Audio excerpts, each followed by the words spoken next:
నమస్తే విజయలక్ష్మి గారు. నమస్తే. ఇప్పుడు ఒకే కుటుంబంలో పిల్లలు ఇద్దరు ముగ్గురు ఉన్నప్పుడు వాళ్ళు భిన్నంగా ఉంటారు. ఒకళ్ళ కంపారిజనే ఉండదు. ఏంటిది, ఎందుకని ఇలా ఉంటుంది? Is there any scientific reason or society reason? మీరు అనేది బిహేవియర్లో బిహేవియర్. ఇప్పుడు చూడండి, మనము వాళ్ళని ఫస్ట్ ఒక కుటుంబంలో ఇద్దరు పిల్లలు అనుకున్నాం. ఎగ్జాంపుల్కి చెప్తున్నాను, ఒక కుటుంబానికి సంబంధించిన పిల్లలు అనుకుందాం. ముందు మనుషులం అనుకుందాం.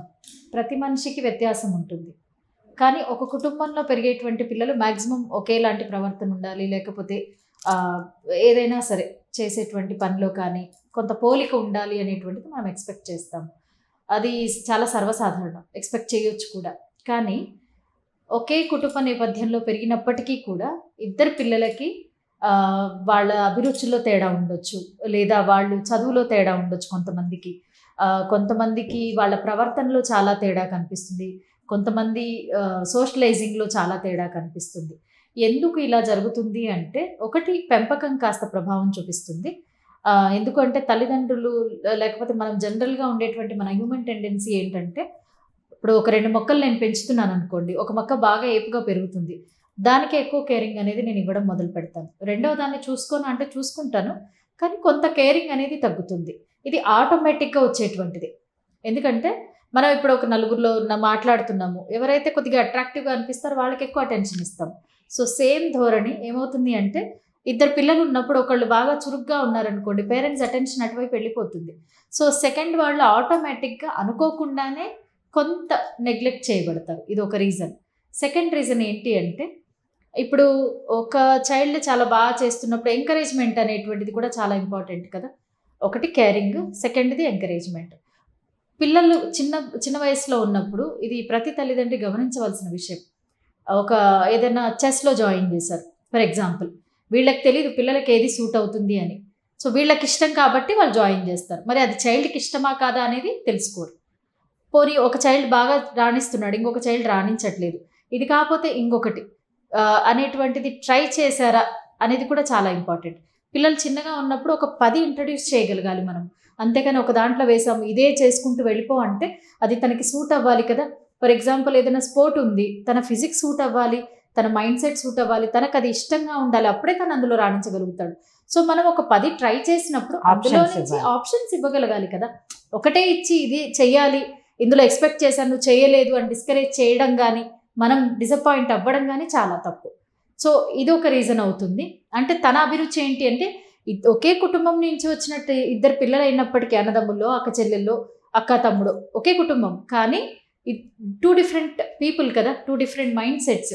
సో ఒకరికి సూట్ అయింది, ఇంకొకరికి సూట్ అవ్వదు. సో ఇలా మనం అనుకోకుండానే, మనకు తెలియకుండానే కొన్ని జరిగిపోతాయి ఫ్యామిలీలో. సో తల్లిదండ్రిగా మీరు ఆ ఫ్లెక్సిబిలిటీ ఇవ్వండి పిల్లలకి. ఇది కాకపోతే ఇంకొకటి చేద్దాము. ఎందుకంటే ఒక దాంట్లో కాస్త ఏదన్నా ఓటమి, లేకపోతే సరిగ్గా చేయలేకపోయినప్పుడు కంపేర్ చేయటము, ఆ బాబు చూడు ఎంత బాగా చేశాడు, నేను ఇంత డబ్బులు ఖర్చు పెట్టాను, ఏం చేసావు. సో ఇది ఏమవుతుంది అంటే, మనము కొన్ని మాటలు అనేస్తాం కదా, అనుకోకుండా పిల్లలకి మానసికంగా కొంత నెగటివ్ అనేటువంటిది స్ట్రెస్ని ఇస్తుంది. అది ఒకటైతే, ఇంకొకటి పర్వాలేదు నాన్న నువ్వు ఇందులో చేయలేకపోతే ఏంటి, ఇంకొక ట్రై చేద్దాము. ఈ ఎంకరేజ్మెంట్ అనేది చాలా ఇంపార్టెంట్. ఎందుకు అంటే వాళ్ళ ఏజ్కి మనమనే ఈ మాటలు చాలా పెద్దది, మన కంటికి అది చాలా చిన్నది, మన దృష్టిలో ఏమన్నా ఒక మాటే కదా, కానీ వాళ్ళ ఏజ్కి వాళ్ళు తీసుకునేటువంటిది అది చాలా పెద్దది వాళ్ళ దృష్టిలో. సో మనం ఏం మాట్లాడుతున్నాం అనేది అదొక ఇమేజ్. సో వాళ్ళు మానసికంగా కృంగిపోతారు. కొత్తది ఏదైనా ట్రై చేయడానికి ధైర్యం వస్తుందా?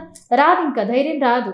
నేను మళ్ళీ అది చేయలేనేమో అంటే ఆ భయం అనేది ఒకటి వచ్చేస్తుంది, ఫోబియా లాంటిది ఒకటి వచ్చేస్తుంది. ఇది ఒట్టి ఆటలు పాటలు వీటిల్లోనే కాదు, చదువులో కూడా జరుగుతుంది కొన్నిసార్లు. ఇప్పుడు చాలా సబ్జెక్ట్స్ ఉన్నాయి కదా, ఒక దాంట్లో బాగా చేయని వాళ్ళు ఇంకొక దాంట్లో చేస్తుండొచ్చేమో. సో ఇట్లా 10 రకాలుగా ఇంట్రడ్యూస్ చేయగలగాలి, ఫ్లెక్సిబిలిటీ ఇవ్వాలి. నువ్వు ఫెయిల్ అయినా పర్వాలేదు, ఇంకొక ఆప్షన్ ఉంది అనే ధైర్యాన్ని ఇవ్వగలగాలి. ముఖ్యంగా తల్లిదండ్రి చేయాల్సిన పని ఇదొక్కటే జీవితం, ఇదొక్కటే ఆప్షన్ లాగా ఎప్పుడు చేయకండి.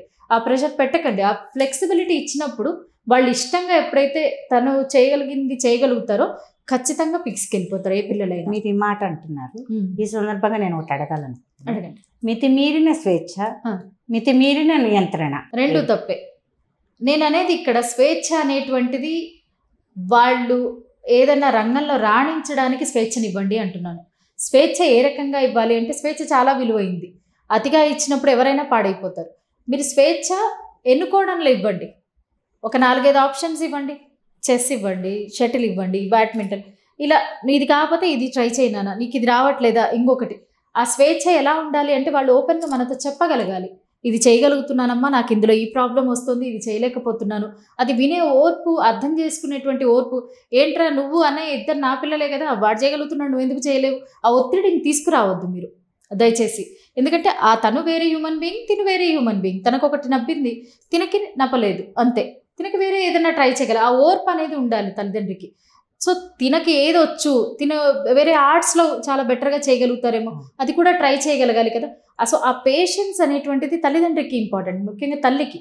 సో ఆ పేషెంట్గా ఉండండి. ఒకటేదో నేర్పించేసాం ఇందులోనే సెటిల్ అయిపోవాలి, మొత్తం వరల్డ్ రికార్డ్ సాధించేయాలి, ఆ ప్రెషర్ తీసుకురాకండి దయచేసి. మనం ఏదైతే ఆ ప్రెషర్ క్రియేట్ చేస్తామో అది చాలా ఎక్కువ లైక్ మెంటల్ స్ట్రెస్కి గురి చేస్తుంది పిల్లల్ని. అది ఎప్పుడు క్రియేట్ చేయకూడదు. వాళ్ళకి ఆటపాటలు అనేవి ఏవైతే గేమ్స్ కానీ ఏదైనా సరే మనం వాళ్ళకి ఇచ్చేటువంటి స్కిల్ లెర్నింగ్ వాళ్ళు ఎంజాయ్ చేస్తూ లెర్న్ చేసే విధంగానే ఉండాలి. నేను అర్థం చేసుకుంది ఏంటంటే ఆ ఇచ్చే ఆప్షన్స్ 4 ఏది చేసినా మంచిగానే ఉండేటట్టు మన తల్లిదండ్రులు మనం ఆప్షన్స్ ఇవ్వాలి. ఖచ్చితంగా మంచిదే సెలెక్ట్ చేస్తాము. అంటే ఇది కాకపోయినా ఇందులో ట్రై చేయనా, ఇంకొకటి ట్రై చేయి, నీకు ఇది కాకపోతే ఇంకొక ఆప్షన్ ఉంది అనేటువంటి భరోసానివ్వండి. నేను అనేది అది. ఇప్పుడు కొన్ని రంగాల మీద సాధారణంగా ఒక మంచి ఒపీనియన్ ఉండదు, అంటే భయం, ఆందోళన ఉంటుంది. ఆ రంగాల్లోకి వెళ్తే మంచిది కాదు. తర్వాత మన తల్లిదండ్రులు, మన చుట్టుపక్కల మన పెరిగిన వాతావరణం, సపోజ్ ఇంజనీర్ అయ్యారో, డాక్టర్ అయ్యారో, టీచర్ అయ్యారో, బ్యాంక్ ఎంప్లాయీ, ఇలాంటి టెండెన్సీలోనే ఫస్ట్ అడుగులు పిల్లలకి నేర్పిస్తాం. అది చదవండి, అది చదవండి, లేకపోతే మేమేం కాలేకపోయినాము మీరు ఇది కాండి. ఈ పెంపకంలో పిల్లలు చాలా ఒత్తిడికి గురవుతున్నారు. ఖచ్చితంగా. సో హౌ టు, మనం అవ్వలేకపోయాం కాబట్టి వాళ్ళు అవ్వాలి అనుకోవడం ఒక రకంగా తల్లిదండ్రి ప్లేస్ నుంచి మేబీ కరెక్ట్ అయ్యి ఉండొచ్చు, కానీ మనం అవ్వలేకపోయాం కదా. సో వాళ్ళు అవ్వడానికి మనం ఏ రకంగా సహకరించాం. మనం ఉట్టి కళ కోరిక వాళ్ళ మీద ఇంపోజ్ చేస్తే సరిపోదు కదా. దానికి తగినటువంటి శిక్షణ ఇప్పించగలగాలి, దానికి తగినటువంటి అంబియన్స్ ఇవ్వగలగాలి, అసలు వాళ్ళ అభిరుచి ఏంటో కనుక్కోగలగాలి. ముఖ్యంగా అది కదా, వాళ్ళతో డిస్కస్ చేయగలగాలి కదా. ఇప్పుడు నేను డాక్టర్ అవ్వలేకపోయాను, నువ్వు డాక్టర్ అవ్వాలి అని నేను ఒకటి ఆర్డర్ పాస్ చేశాను అనుకోండి, ఎలా అవుతుంది కదా. అది చాలా పెద్దదానిలాగా కనిపిస్తుంది ఆ చైల్డ్ మెంటాలిటీకి. సో నేను ఇలా అవ్వాలనుకున్నాను, ఆ వృత్తి గురించినటువంటి ఇంట్రడక్షన్ ఇవ్వండి, దానిలో ఉన్నటువంటి విలువ, అసలు మీరెందుకు అట్రాక్ట్ అయ్యారు, ఎందుకు అవ్వాలనుకున్నారు చర్చించండి. తనకు ఒక ఐడియా ఇవ్వండి, తనకు ఆ స్వేచ్ఛనివ్వండి. ఇప్పుడు స్వేచ్ఛ గురించి మాట్లాడతాను. తనకు ఆ స్వేచ్ఛనివ్వండి. అంటే అది తనకు సూట్ అవుతుందా అవ్వదా. ఒకవేళ తను తప్పుగా అనుకుంటే లేదు నాన్న నీ కేపబిలిటీస్ ఇవి, నువ్వు చేయగలుగుతావు, అలాంటి ఎంకరేజ్మెంట్ ఇవ్వండి. అంతేకాని మనం అవ్వాలనుకున్నాము అవ్వలేకపోయాము, వీళ్ళైనా అయితే చూద్దాము అనుకోవడం న్యాయమే, ధర్మం. కానీ దానికి తగినటువంటి కృషి, దానికి తగినటువంటి ఏమంటారంటే ఎన్విరాన్మెంట్ కానీ శిక్షణ కానీ ఇవ్వడం కూడా మన బాధ్యత. అది కూడా ఇవ్వండి. ఆ ఇచ్చిన తర్వాత కూడా ఒకవేళ వాళ్ళు రాణించలేదు, సాధించలేకపోయారు అంటే ఆ ఫెయిల్యూర్ని యాక్సెప్ట్ చేయడానికి రెడీగా ఉండండి. యాక్సెప్టెన్స్ చాలా ఇంపార్టెంట్ కదా. పర్వాలేదు నాన్న నువ్వు బాగా ట్రై చేసావు, ఇది కాకపోతే ఇంకొకటి, ఆ ధోరణి అనేటువంటిది ఉండాలి. మళ్ళీ ఇక్కడ కూడా అది మితిమీరిన ధోరణి అయి ఉండకూడదు. ఓకే ఇది ట్రై చేసావు, ఇందులో ఈ తప్పులు అయ్యాయి, నెక్స్ట్ ఇది చూసుకో, ఇలా చెప్పగలగాలి అనే ఆ సెన్సిటివ్ యాంగిల్ అనేది ఉండాలి. ఇప్పుడు ఇది కాకపోతే ఇంకొకటి అనేటువంటిది కొంతమంది రాంగ్గా తీసుకుంటారు, అది నిర్లక్ష్యం కిందకి వెళ్ళిపోతుంది. అలా కూడా వెళ్ళకూడదు. ఏదైనా సరే సమపాళ్లలో ఉండే విధంగా బ్యాలెన్స్ చేసుకుంటూ ఉండాలి. అంటే ప్రతి చోట మీరు ఇక్కడ గమనించినట్లయితే ప్రతి స్టేజ్లో కమ్యూనికేషన్ మ్యాటర్స్. మనం ఎలా కమ్యూనికేట్ చేస్తున్నాం, మన ఐడియాలజీ ఎలా ఎదుటి వ్యక్తికి వెళ్తుంది, తనకు అర్థమవుతుందా లేదా, మనం చెప్పాలనుకున్నది క్లియర్గా చెప్పగలిగామా లేదా, కమ్యూనికేషన్ మ్యాటర్స్ అనమాట. మనం క్లియర్గా ఉండాలి.